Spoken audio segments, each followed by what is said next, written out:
আসসালামু আলাইকুম প্রিয় ব্যাংকার বন্ধু। আমার বিশ্বাস আপনারা সবাই বেশ ভালো আছেন। আপনাদের দোয়ায় এবং আল্লাহর অশেষ রহমতে আমিও বেশ ভালো আছি। আমি লিমন সরকার, প্রভাষক 36তম BCS হিসাব বিজ্ঞান বিভাগ, নওগাঁ সরকারি কলেজ, নওগাঁ। আমরা আজকে থিওরি নিয়ে আলোচনা করব। এর আগে আমরা বাছাইকৃত বেশ কয়েকটি থিওরি আপনাদেরকে দিয়েছিলাম, যেগুলো কিনা খুবই গুরুত্বপূর্ণ এবং পরীক্ষাতে এসেই থাকে।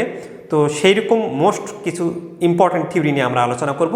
প্রথমে আমরা যে আমাদের ম্যানেজমেন্ট অ্যাকাউন্টিংয়ের পার্ট এতে, যেটা কিনা মডিউল এতে ম্যানেজমেন্ট অ্যাকাউন্টিংয়ের যে থিওরিগুলো সেগুলো নিয়ে আলোচনা করব। তো আজকে আমরা প্রথমেই ম্যানেজমেন্ট অ্যাকাউন্টিং আসলে কাকে বলে সেটা নিয়ে আলোচনা করব। Management accounting is the part of accounting that helps managers in taking decisions providing accounting information is called management accounting. অর্থাৎ ম্যানেজমেন্ট অ্যাকাউন্টিং হচ্ছে একটা অ্যাকাউন্টিংয়ের পার্ট, যেটা কিনা অ্যাকাউন্টিং ইনফরমেশান, হিসাব তথ্য সরবরাহ করে ম্যানেজমেন্টকে, যার মাধ্যমে তাদের ডিসিশান নিতে সহায়তা হয়। এরপর আমরা 2 নম্বরের ক্ষেত্রে বলতেছি যে management accounting is concerned with accounting information. Management accounting হচ্ছে এমন একটা অ্যাকাউন্টিং যেটা কিনা অ্যাকাউন্টিং ইনফরমেশান নিয়ে কনসার্ন থাকে, that is useful two management, এবং সেই অ্যাকাউন্টিং ইনফরমেশান যেগুলো কিনা ম্যানেজমেন্টের জন্য গুরুত্বপূর্ণ, সেটাই হলো ম্যানেজমেন্ট অ্যাকাউন্টিং। এছাড়াও আমাদের ICAB-তে ম্যানেজমেন্ট অ্যাকাউন্টিংকে সংজ্ঞা করছে, management accounting is regarded as any form of accounting.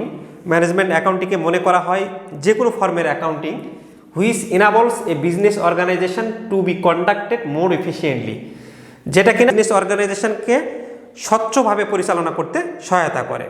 তাহলে আমরা ম্যানেজমেন্ট অ্যাকাউন্টিংয়ের যদি সংজ্ঞা আসে, আমরা স্বাভাবিকভাবে বলতে পারি যে ম্যানেজমেন্ট অ্যাকাউন্টিং এমন একটা অ্যাকাউন্টিং যেটা ম্যানেজারকে হেল্পস করে টু টেক দেয়ার ডিসিশনস, এবং এটা এমন একটা ব্রাঞ্চ অফ অ্যাকাউন্টিং যেটা কিনা concerned with accounting information that is useful to a organization. Accounting information নিয়ে এটা কনসার্ন এবং যেটা কিনা একটা অর্গানাইজেশনের জন্য উপকারী। তো আমরা ম্যানেজমেন্ট অ্যাকাউন্টিংয়ের সংজ্ঞা কাকে বলে সেটা জানলাম। আমরা এর PDF লিঙ্ক আমরা সুন্দর করে নোট করে দিয়ে দিয়েছি, সেটা আপনারা দেখে নেবেন।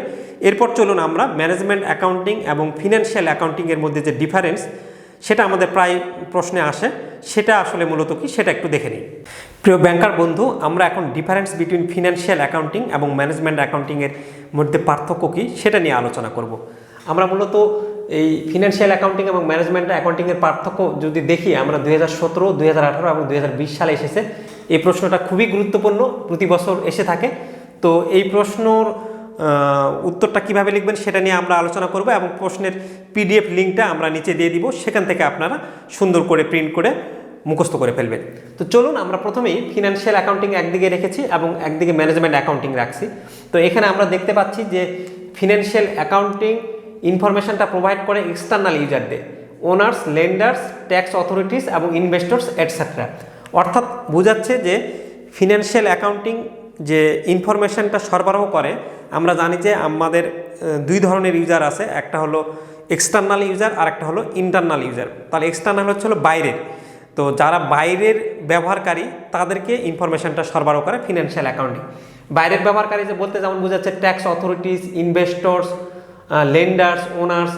অনেক সময় লেন্ডাররা তারা কি করে যে আপনার কোম্পানিকে ইনফরমেশন দেওয়ার পূর্বে আপনার ব্যালেন্স শিট, তারপর আপনার বিভিন্ন ধরনের যে ক্যাশ ফ্লো স্টেটমেন্ট, তারপর statement of owners equity, income statement, এগুলি তো আমরা জানি যে ফিনান্সিয়াল অ্যাকাউন্টিংয়ের পার্ট, তাই না? আপনারা যে অ্যাকাউন্টিং ফর ফিনান্সিয়াল সার্ভিসেস করছেন, এখানে যখন একটা অ্যাসেটস এবং লায়াবিলিটিস অ্যান্ড ইকুইটির একটা ব্যালেন্স শিট আপনারা দেখে থাকেন না, তো এইগুলো কি করে, এগুলো হলো বাইরের যারা এক্সটার্নাল ইউজার, মালিক, তারপর ট্যাক্স অথরিটি আপনার এই ইনফরমেশনগুলো দেখে আপনার বছরের নেট প্রফিট কত হবে, তো সেগুলো দেখে তো ধার্য করে। তার মানে আমরা কি বলতেছি যে ফিনান্সিয়াল অ্যাকাউন্টিংয়ের ইউজার হলো এক্সটার্নাল, আর অপরদিকে ম্যানেজমেন্ট অ্যাকাউন্টিংয়ের ইউজার হলো ইন্টারনাল। এটা যদি এক্সটার্নাল ইউজার হয়, এটা হবে ইন্টারনাল ইউজার্স। তো ইন্টারনাল ইউজার্সদের ইনফরমেশন প্রোভাইড করে ম্যানেজমেন্ট অ্যাকাউন্টিং। সহজ কথায় ফিনান্সিয়াল অ্যাকাউন্টিং ইনফরমেশন প্রোভাইড করে এক্সটার্নাল ইউজারদের, আর ম্যানেজমেন্ট অ্যাকাউন্টিং ইনফরমেশন প্রোভাইড করে ইন্টারনাল ইউজারদের, যেমন ম্যানেজার। দ্বিতীয় নম্বর বলতেছে must follow provision of law to prepare financial statements. যখন ফিনান্সিয়াল স্টেটমেন্ট প্রস্তুত করতে যাবে, তারা অবশ্যই একটা প্রভিশন অফ ল মেনটেন করবে। আপনারা যখন দেখবেন যে ক্যাশ ফ্লো স্টেটমেন্ট বা ইনকাম স্টেটমেন্ট বা ওনার্স ইকুইটি স্টেটমেন্ট এগুলো যখন প্রস্তুত করা হয় তখন কিন্তু একটা নিয়ম মেনেই আইএএস একটা ইন্টারন্যাশনাল অ্যাকাউন্টিং অর্গানাইজেশন যে নিয়মগুলো দিয়েছে সেই ফরম্যাটটা ফলো করেই ফিনান্সিয়াল স্টেটমেন্ট প্রস্তুত করা হয়, এর বাইরে কিন্তু যাওয়া হয় না। নিজের মন গড়া কোনো নিয়ম আপনি এখানে তৈরি করতে পারবেন না। কিন্তু ম্যানেজমেন্ট অ্যাকাউন্টিংয়ের ক্ষেত্রে আপনার কোনো নো লিগাল রিকোয়ারমেন্ট, এখানে কোনো আইনি জটিলতা নাই, বাধ্যতা নাই যে আপনাকে এভাবেই এটা প্রিপেয়ার করতে হবে বা এই ডিসিশনটা নিতে হলে আপনাকে এভাবেই ডিসিশনটা নিতে হবে। 3 নম্বর বলছে emphasises on past financial activities, অর্থাৎ আপনার যেসব ঘটনা ঘটে গেছে সেটার উপরই গুরুত্ব দেয় ফিনান্সিয়াল অ্যাকাউন্টিং। ফিনান্সিয়াল অ্যাকাউন্টিংয়ের প্রত্যেকটা লেনদেন বা আমি যদি আজকে এবছরে আয় ব্যয় বিবরণী বের করি, ইনকাম স্টেটমেন্ট বের করি বা মালিকানা সত্ত্ব বিবরণী বের করি, ওনার্স ইকুইটি স্টেটমেন্ট, এগুলো সব কিন্তু আগের লেনদেন থেকে নিয়েই আমরা প্রিপেয়ার করি। তাহলে যে লেনদেনগুলো ঘটে গেছে তার উপর বেস করেই আমরা এটাতে ফিনান্সিয়াল অ্যাকাউন্টিংয়ের বিভিন্ন স্টেটমেন্ট প্রস্তুত করি। আর এটা emphasises on decisions affecting the future, ভবিষ্যতে আমি কোনো একটা ডিসিশন নিতে গেলে আমার কি ধরনের ইফেক্ট পড়বে সেটার উপর নির্ভর করে এটা আসলে গুরুত্ব দেয়। এখানে মূলত ডিসিশনকে গুরুত্ব দেয়, আর এখানে মূলত যখন করে পাস্ট ফিনান্সিয়াল অ্যাক্টিভিটিসটাকে গুরুত্ব দেয়। এরপর 4 নম্বর বলছে gap must be followed. Gap বলতে বোঝায় আমরা জেনারেলি অ্যাকসেপ্টেড অ্যাকাউন্টিং প্রিন্সিপালস, মানে অ্যাকাউন্টিংয়ে বেশ কিছু সর্বজন স্বীকৃত নীতি আছে, সেই নিয়ম নীতিগুলো গোটা বিশ্বে যেগুলো বিভিন্ন অর্গানাইজেশন বা বিজনেস এন্টিটি ফলো করে সেগুলোকে অবশ্যই অনুসরণ করতে হবে। আর এখানে নট নেসেসারি টু ফলো, এখানে ওইরকমভাবে মানে ধরাবাঁধা নিয়ম নেই, আপনাকে ফলো করতেই হবে। 5 নম্বরের ক্ষেত্রে আমরা বলছি financial accounts are prepared at the end of A financial period, মানে ফিনান্সিয়াল অ্যাকাউন্টিংয়ের ক্ষেত্রে আমরা যে স্টেটমেন্টগুলো প্রস্তুত করি দেখবেন যে একটা পিরিয়ড শেষেই ফিনান্সিয়াল পিরিয়ড আমরা দেখেন না যে বছর শেষে সাধারণত করি বা 6 মাস পর, আমরা ব্যাংকার বন্ধুরা আপনারা কি 6 মাস পর পর নেট প্রফিট বা আপনাদের স্টেটমেন্টগুলো প্রিপেয়ার করেন না?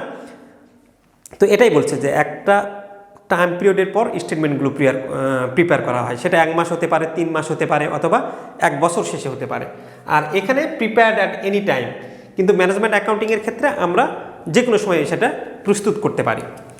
Does not depend on management accounting, financial accounting যখন আমরা প্রস্তুত করি তখন এটা ম্যানেজমেন্ট অ্যাকাউন্টিংয়ের উপর নির্ভরশীল না, কিন্তু ম্যানেজমেন্ট অ্যাকাউন্টিং অপরদিকে depends on financial accounting. Management accounting আপনি তো জানেন যে ম্যানেজমেন্ট অ্যাকাউন্টিং মানেই তো they will take different types of decision which is useful to organisation, এবং এই ধরনের ইনফরমেশান নিতে গেলে they are fully dependent on financial accounting.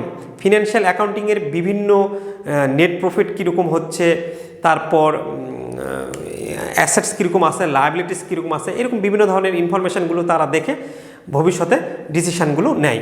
তো আজ আর নয় বন্ধু, আজ আপনারা সবাই ভালো থাকবেন, সুস্থ থাকবেন, হ্যাপি থাকবেন, মোটিভেটেড থাকবেন।